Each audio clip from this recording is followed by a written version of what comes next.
My name is Tina Robertson. I'm 19 years old, and the night my family finally showed me who they really were was supposed to be my birthday. If you walked into my house that evening, you'd think it was any other family celebration. Streamers drooped from the curtain rods, plastic balloons bobbed lazily near the ceiling, and there was a paper birthday queen crown sitting at my place at the head of the table. The kind of decorations you grabbed from the discount bin last minute, bright, cheap, and weirdly hollow. Funny thing is, this wasn't even their house. They had never lived here, not for a single day. Every tile on the floor, every fork in the kitchen drawers, every creak in the hallway. It was all my grandfather's once. And a year ago, he'd signed it over to me. Just me. He'd looked me in the eye and said I'd earned it, whatever that meant. My parents and my older sister Bethany hadn't taken that well, but they'd pretended. Smiles when they needed something. Silence when they were using me. That was our pattern. Now here my mom was, breezing around my kitchen like she owned it, opening drawers like she'd paid for a single spoon in this place. "Where's your big serving platter?" she called out, already on her third cabinet. "In the bottom drawer by the oven," I said, even though she already knew. She'd been here enough times to borrow things and mysteriously forget to bring them back. She made a little tisk noise and pulled it out. "You should organize better. Guests notice these things." I almost laughed. Guests. That's what they were, no matter how badly they wanted to forget it. Dad sat at the table, hunched over his plate, scrolling on his phone like he was allergic to eye contact.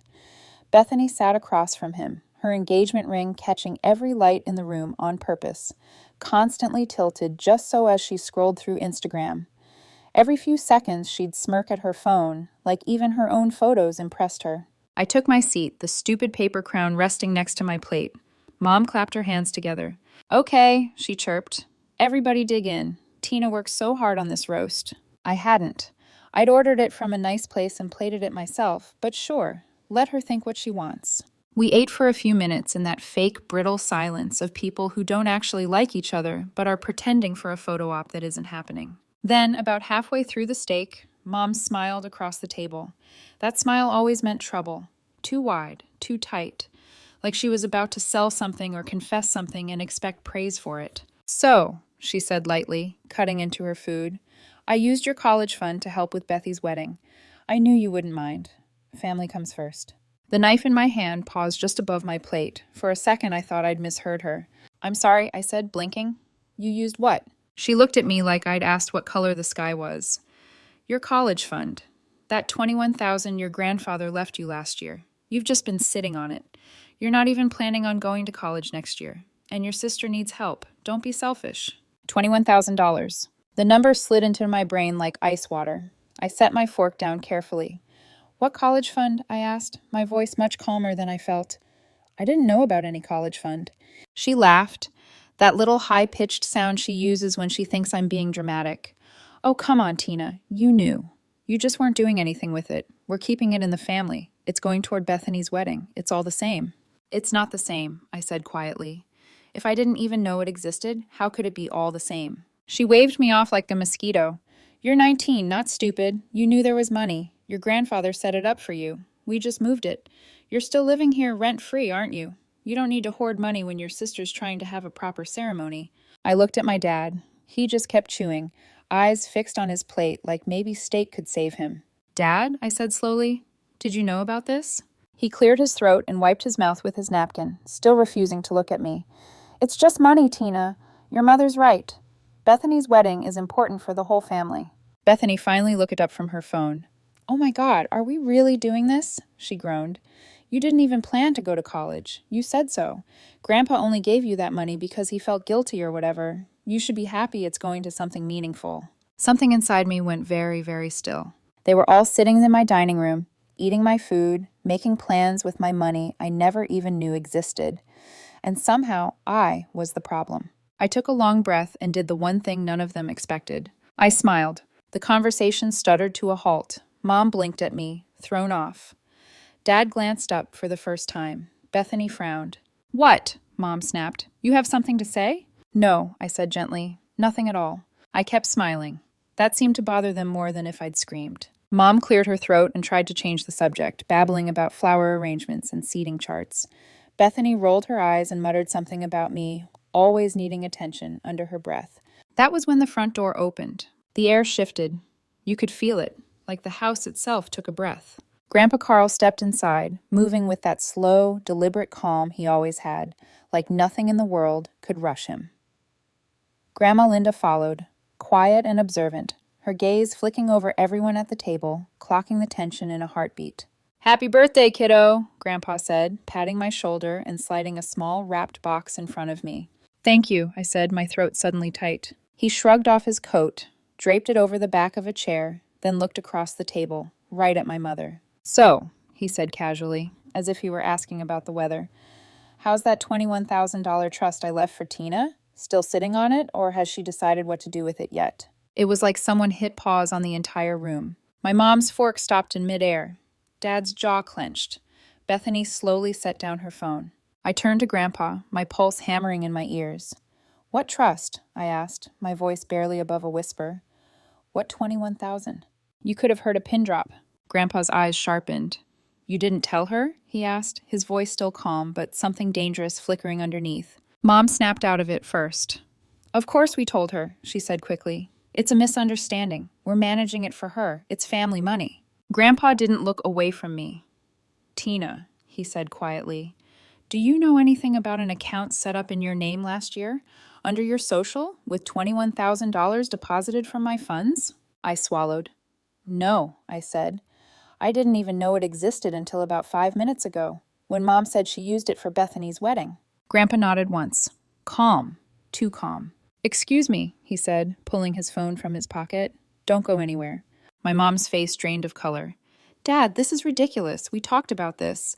It's all within the family. We're handling it." He stepped back from the table and dialed. "Yes," he said when the call connected. "I'd like to report unauthorized use of a trust account. I have documentation." "Yes, we're at my granddaughter's address. Come by. I'll have the folder ready." Mom lurched to her feet. "You can't be serious. You're calling the police? Over this?" Grandma Linda finally spoke, her voice soft but sharp. "Over theft," she corrected. "Call it what it is." Bethany scoffed. "This is insane. It's not like Tina earned that money. Grandpa just gave it to her. Why shouldn't it help the family?" I looked at her and felt nothing. No sisterly bond, no shared history, just a stranger who thought my life was her backup plan. 20, maybe 30 minutes later, tires crunched in the driveway. 2 squad cars. The officers came in with that professional distance, one with a clipboard, the other resting a hand casually near his belt. Grandpa met them at the door, handed over a folder he'd apparently brought with him, legal documents, bank statements, account information. My mother launched into damage control instantly. "This is all a misunderstanding," she said, talking too fast. "It was necessary for the family. It's our daughter's money, and she's part of the household. We were just reallocating funds. Nothing was stolen." The officer flipped through the documents, then looked up slowly. "Ma'am," he asked, "did you authorize a transfer from this account under Christina Robertson's name?" No one ever calls me Christina except on legal paper. Hearing it out loud stung. Mom hesitated, a fraction of a second, but enough. "Well, technically, yes," she stammered. "It's her money, but as her parents, we—" "No," Grandpa cut in, voice like steel. "The trust account was created under Tina's name with my funds. Her parents were never granted access. This is not a misunderstanding. This is unauthorized withdrawal. If she presses charges, you're looking at fraud." Silence swallowed the room. Even Bethany shut up. The officers didn't arrest anyone on the spot, but they explained the next steps. If the money wasn't returned immediately, a formal investigation would be opened. There'd be paperwork, records pulled, maybe even court. Mom's face was ghost white. Dad kept opening his mouth, then closing it again. When the officers left, the house felt smaller somehow. Mom spun on me, eyes glassy with panic and anger. "You really let it get this far, Tina? You couldn't just talk to us?" I didn't answer. I didn't have to. Grandpa stepped between us, his voice loud and clear. "You two are no longer welcome here," he said to my parents. "Hand over the keys." I watched them deflate. No shouting, no fight. Just that small, bitter understanding that for once they'd pushed too far. Dad dug the spare key out of his coat pocket and placed it on the table. Mom followed, trembling. Bethany grabbed her purse and phone, shot me a look full of hatred and wounded pride, and stormed out without a word. The door closed behind them. For the first time in years, the house was quiet, not empty. Peaceful. I exhaled slowly, realizing I'd been holding my breath the whole time. But as I looked at Grandpa, I saw something in his eyes that told me this wasn't over. Not even close. This was just the opening move. The next morning, the house felt wrong. Not scary wrong, not empty wrong. Just different, like the air had finally cleared after years of breathing smoke without noticing. I woke up late, the soft morning light spilling across my bedroom floor, touching the framed photos I'd kept, mostly old pictures of me and Grandpa Carl. Not many with my parents. And now, looking at them, I understood why. I moved slowly through the house, listening to the quiet. No footsteps, no drawers opening without permission. No Bethany laughing too loudly at something on her phone. No passive-aggressive comments about how I should decorate better. Silence. Real silence. It felt like freedom. But peace never lasts long in my family. When I went to check the mailbox, that's when I saw it. An envelope. Plain, no stamp, no return address, just my name written in small, neat, unmistakable handwriting. Tina. Grandpa's. I frowned, thumb brushing over the paper. Why would he leave something here? Why not hand it to me last night? Only one way to find out. I tore it open. No greeting, no happy birthday, no love, Grandpa. Just the first sentence. If you found this on your own, you're sharper than I thought. I blinked at the words. Not rude, just blunt, like everything he ever said. I kept reading, and I already believed you were the sharpest one in this family. My breath hitched. The letter went on like a warning disguised as a story. He wrote about watching my parents and Bethany for years, noticing the small ways they tried to take whatever wasn't nailed down, their sense of entitlement, their belief that anything connected to the family belonged to them automatically.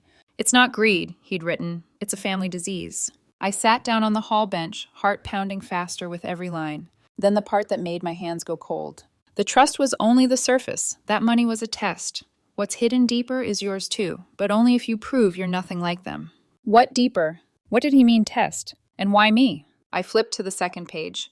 At the bottom was a short postscript. Check under the desk. Bottom drawer. You'll know what to do. I was on my feet before I finished reading. I practically sprinted down the hallway to Grandpa's old office. The room still smelled like old books and cedar, the scent that always clung to his jackets. Dust danced in the sunlight as I yanked open drawers, rummaging through old pens, receipts, outdated calendars. Bottom drawer. I pulled it open so fast it slammed into my shin. Nothing special inside. Old files, an empty cigar tin, a handful of rubber bands that had dried and snapped years ago. But the note had said under. I crouched and slid my hand beneath the drawer's underside. My fingers brushed something smooth. Tape. A small black flash drive. No label. No markings. Just waiting. My pulse hammered in my throat as I held it. Whatever was on this thing, it mattered. Grandpa didn't do anything without intention. I carried it back to my room, sat on the edge of my bed, and plugged it into my laptop. Password protected. Of course. I stared at the prompt, then grabbed my phone and sent Grandpa one line. Found it. What's next? 2 minutes later, my phone buzzed. Dinner. 7 p.m. No one else. That was it. No explanation. No reassurance. Just an order disguised as an invitation. By 7, I was standing on his porch, knuckles hovering above the door like I was afraid to knock. He opened it before I touched it. Took you long enough, he said, stepping aside. He wasn't angry. He wasn't even surprised. He'd already predicted every move I'd make. The kitchen table was set, but not for dinner. There was a laptop open, a thick folder, a bottle of scotch. He gestured for me to sit. That flash drive has everything, he said. Audio, records, even your mother's voice asking for the money before you turned 18. The room tilted slightly. What? I whispered. He reached forward and clicked the trackpad. A folder labeled 2006 opened. Inside were audio files with dates. He clicked one. My mother's voice filled the speakers. Drunk, slurred, furious. He always liked that kid more. I'm his daughter. And she's just a brat who got lucky being born at the right time. That house should have been mine. I froze. The recording kept going, ranting, blaming, planning, but my ears buzzed so loudly I could hardly register the words. When Grandpa finally paused it, I realized my eyes were burning. That wasn't recent, I said. I was a child. He nodded. 6 years old, if I remember right. I pressed my palms into my thighs. Why did you have this? Because, he said calmly, I knew one day you'd need to hear it. My stomach twisted. Grandpa. He held up a hand. There's more, he said. A lot more. Real estate, stock options, private accounts, a cabin in Vermont, all in your name if you want it. My brain rebelled. This was too big, too much. Why? I choked out. Why me? Why not Mom? Why not Bethany? His eyes hardened. Because you're the only one who doesn't take without giving. The only one who doesn't expect anything just for existing. The only one who didn't turn out rotten. My mouth was dry. So what now? Grandpa leaned back, folding his hands. Now, he said slowly, we go to court. Every muscle in my body tensed. For fraud, for theft, maybe even perjury. I stared at him. He continued. You press charges, we freeze them out completely. Financially, legally, permanently. But once you start... His gaze locked onto mine, unflinching. There's no backing down. The silence stretched. I didn't say yes. I didn't say no. I reached out, picked up the flash drive, slid it into my pocket, and nodded. Grandpa poured himself a drink, then poured one for me. All right then, he said, raising his glass. Let's ruin their month. The next morning it began. 6 missed calls. 3 from Mom, 1 from Dad, 2 from Bethany. Then texts, paragraphs and paragraphs, starting with, You're being childish. We're family. You're overreacting. And spiraling into unfiltered rage. You have no idea what you just started. But I did. I knew exactly what I'd started. And they were finally realizing it. By the time I finished reading the last venom-laced text from Bethany, Grandpa was already sitting across from me in the polished, intimidating office of his attorney, Mr. Lawson. If you could imagine a lawyer cast straight out of a high-budget courtroom drama, it would be him. Pinstriped suit, cufflinks that probably cost more than my entire kitchen, a stare sharp enough to cut through lies before they left your mouth. He didn't greet me with warmth or sympathy. He didn't need to. The stack of documents on the table, the ones with my name at the top, already made it clear why I was there. Grandpa tapped the table once. Let's begin. Lawson slid a packet toward me with long, elegant fingers.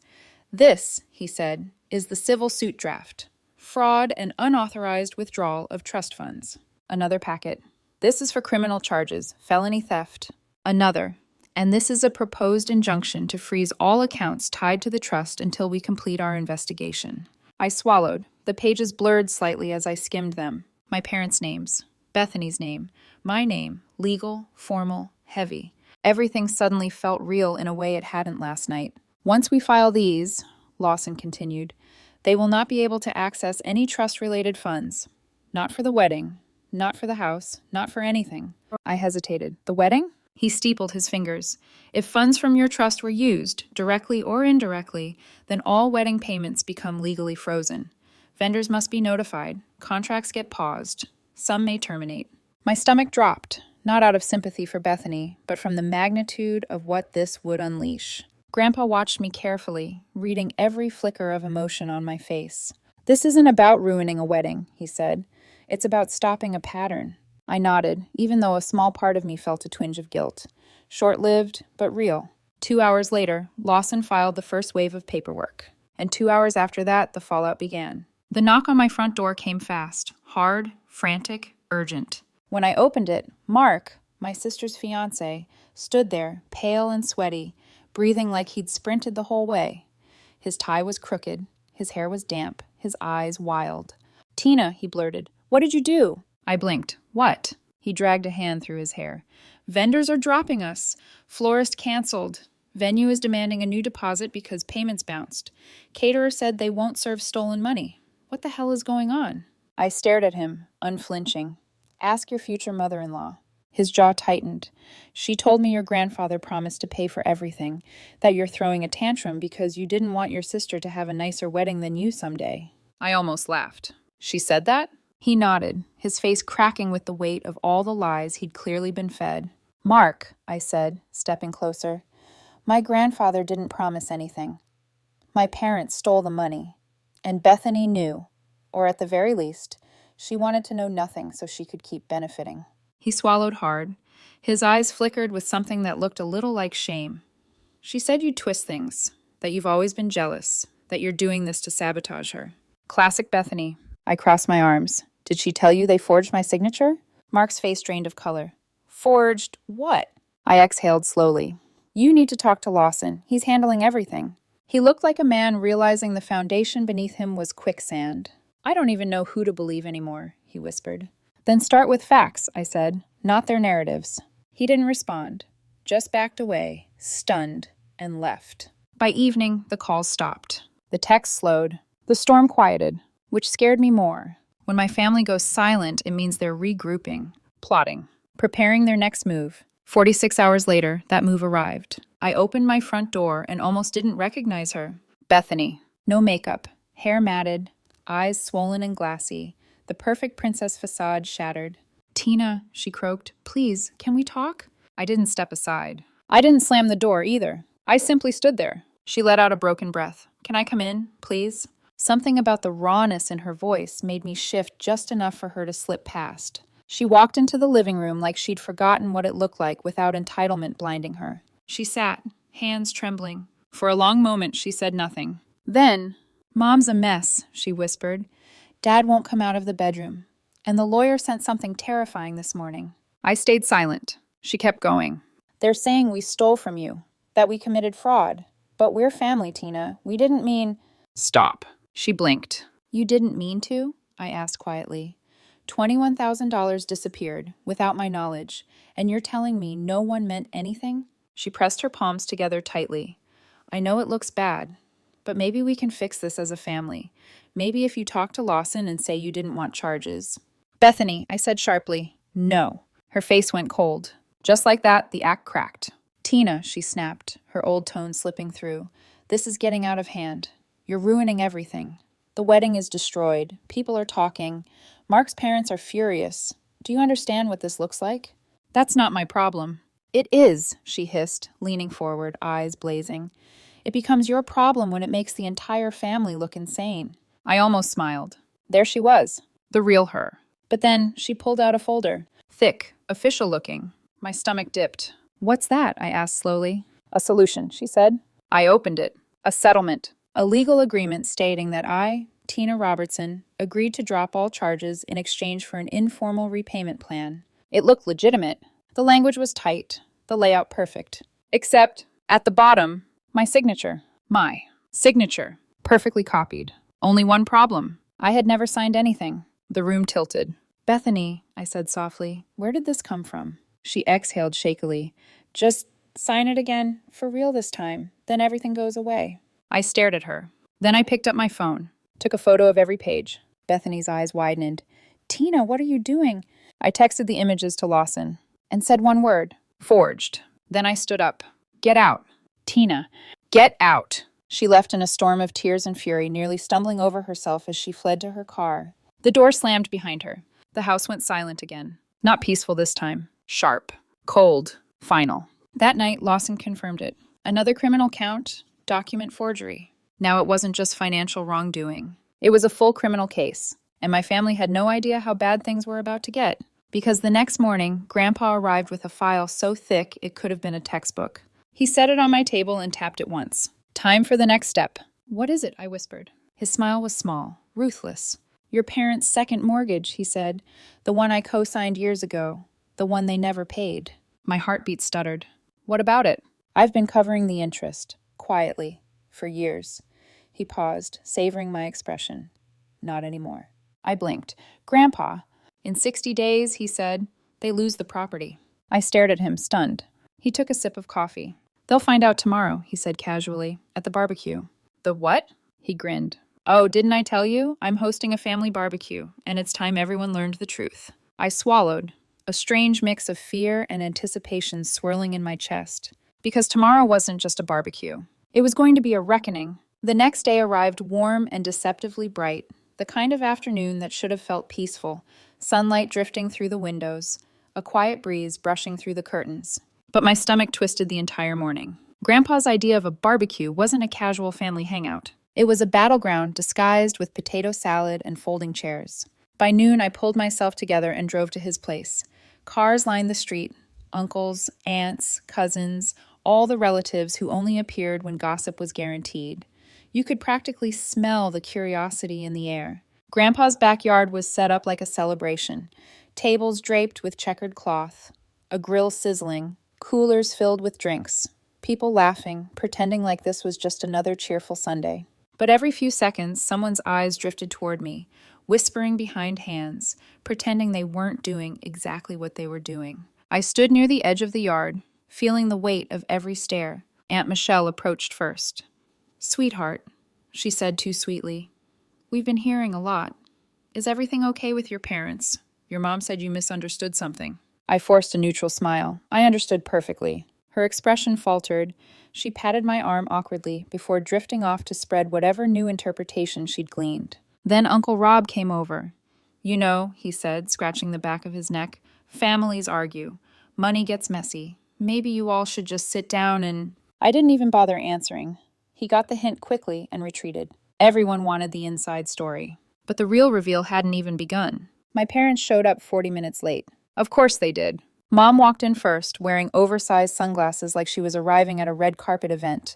Dad trailed behind, stiff and silent. Bethany clung to Mark's arm so tightly it looked like she was afraid he'd run if she let go. The yard shifted the instant they arrived.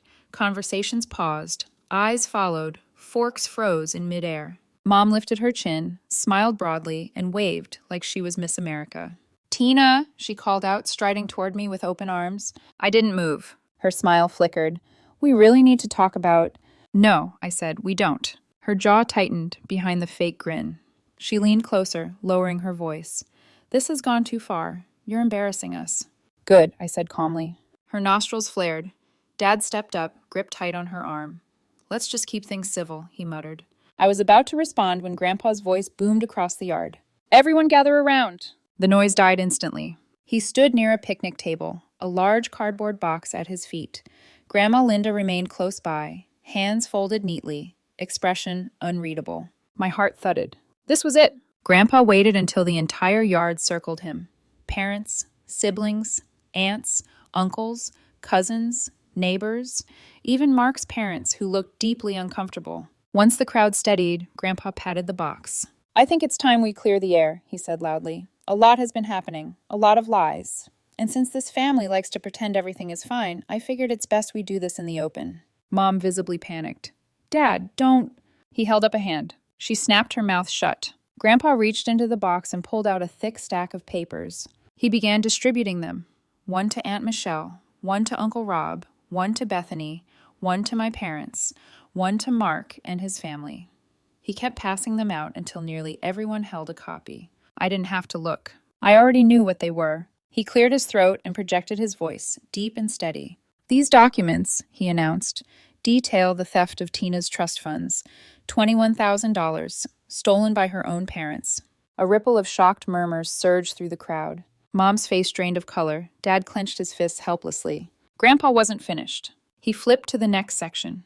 Here, he said, you will find the police report filed after Tina's mother illegally used Tina's account and then lied to the officers about having access. Gasps. Here, he continued, is evidence of a forged legal settlement agreement, crafted by Bethany using Tina's copied signature. Bethany's knees buckled. Mark grabbed her before she fell completely. Her face shifted from shock to horror to rage in the span of a heartbeat. And here, Grandpa said, pulling out a smaller folder, is a report for a stolen vehicle. Specifically, the car Tina's mother drives, still legally mine. She will be receiving official notice this week. Mom's hand flew to her throat. Dad, please, don't do this in front of everyone. He ignored her entirely. Finally, he said, voice rising. These are foreclosure notices for the home my daughter and son-in-law have been living in. For years, I covered their unpaid interest out of pity. That pity has expired. Dad stumbled back, gripping the fence for balance. Dad, you can't... Grandpa cut him off sharply. I can. I have. And you will be out in 60 days. The yard went dead silent. A single child dropped a juice box somewhere behind me, the soft splat almost echoing. Grandpa turned to the crowd and raised his hands. All of this, he said, was hidden, buried under excuses. But Tina, he pointed to me, voice suddenly warm, proud, is the only one in this family who has earned my trust. She is the only one who has integrity. A lump rose in my throat. He wasn't done yet. Everything I have is going to her, and anyone who thinks they're entitled to a piece can consider today your final wake-up call. Gasps and whispers swelled like a hive shaking apart. Mom burst into tears, mascara streaking down her cheeks. Dad stared at the ground, empty, defeated. Bethany, red-faced and shaking, shoved the papers at Mark and hissed something angry, incoherent. Grandpa looked at me, his eyes softening. You don't need to say anything, he murmured. You've already done more than enough. For the first time in a very long time, I felt something warm settle in my chest. Not triumph, not revenge. Peace. Real peace. I watched as the family who had always taken from me, used me, belittled me, dismissed me, stood exposed in the harsh sunlight of their own actions. There was no screaming, no dramatic collapse, just quiet, raw truth. Mom wiped her face and looked at me through smeared eyeliner. "Tina," she whispered, voice shredded, "how could you let it come to this?" I met her gaze steadily. "You brought it here," I said softly. "I just stopped pretending." She broke. Right there, right in front of everyone, she crumpled into herself. Dad guided her away. Bethany followed, shaking, her perfect world crumbling in her manicured hands. The crowd slowly scattered, whispering as they went. Grandpa put a hand on my shoulder. "Come on," he said gently. "Let's have some cake." And for the first time in years, I actually felt like celebrating. Not the destruction of my family, but the rebuilding of myself. The peace of no longer carrying their weight. The freedom of choosing a future that belonged to me.